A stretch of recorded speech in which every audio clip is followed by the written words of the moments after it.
Once again, we'd like to welcome you to today's edition of The Morning Call. The meeting between former Ivorian heads of state Henri Konan Bédié and Laurent Gbagbo in Brussels, Belgium, is raising questions over the political atmosphere in Cote d'Ivoire. The two met for the first time on Monday since the post-election crisis of 2010 and 2011.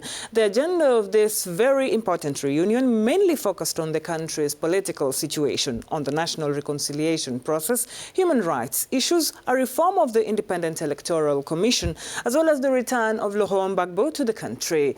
Henri Konan Bédié was particularly pleased with his acquittal at the International Criminal Court, saying he hoped for his rapid return to Cote d'Ivoire to actively participate in the national reconciliation process. It should be noted that the meeting of the PDCI and FPI leaders comes as the country prepares for the presidential elections in 2020.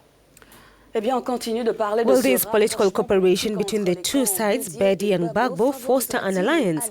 The two former heads of states will give a voting instruction, while the president of the PDCI, RDA, and his other ally, Soro Guillaume, who almost no longer hides their presidential ambition. Well, all these questions we're going to ask our first expert of the day. Joining us now to talk about this meeting considered a major political event in Cote d'Ivoire is Henri Konan, a political analyst in Cote d'Ivoire. Henri, what do you think of this meeting in Brussels on Monday between the two former heads of state?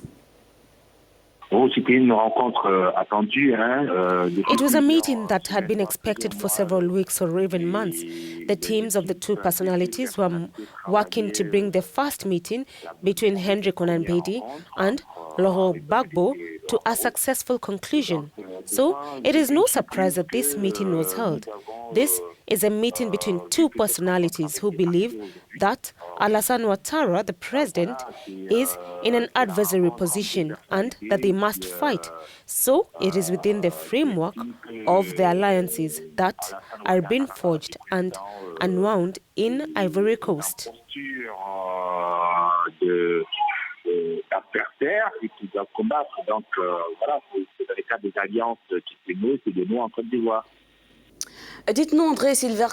you think this meeting is a starting point for a new political alliance that could act as a counterweight to the RHDP launched by President Ouattara?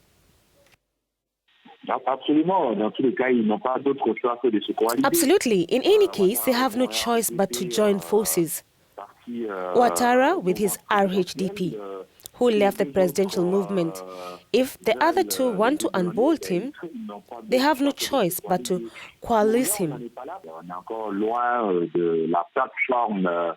For the moment, we're not there yet. We are still far from the platform wanted by Henri Konan Bédié. It must be understood that in Ivory Coast, there are three main political parties: the PDCI of Bédié, the FPI of Gbagbo, the RDR of Alassane Ouattara.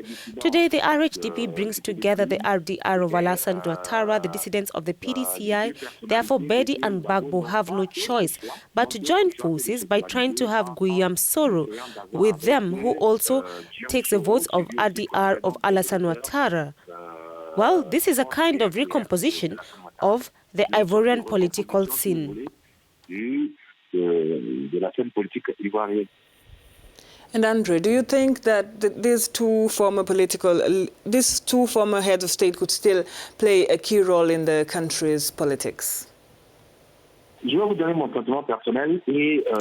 will give you my personal feeling and a simplistic answer.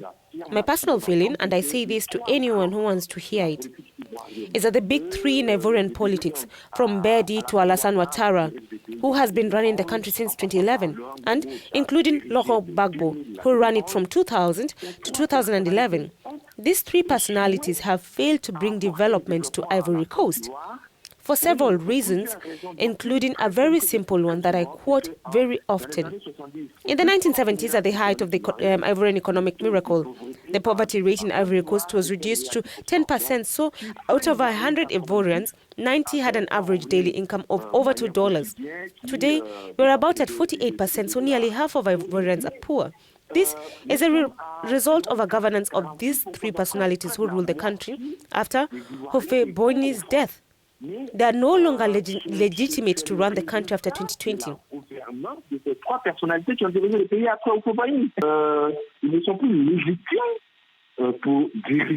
Personally, I am campaigning for the renewal of the ruling class, the renewal of the political class, the advent of new generations with new ideas.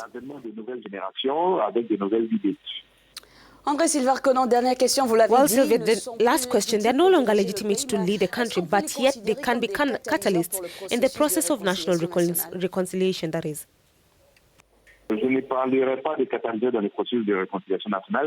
will not talk about catalysts in the process of national reconciliation because, in any case, it is a vain word.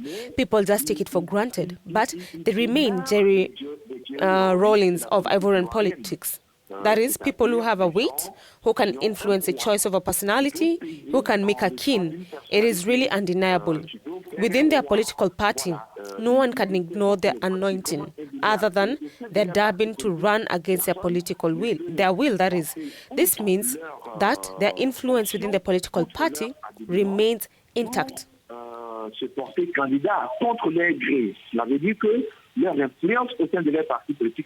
It is undeniable that they remain quite popular in their bases, but it is not their respective bases that vote. It is the Ivorian voters who are not necessarily aligned for some.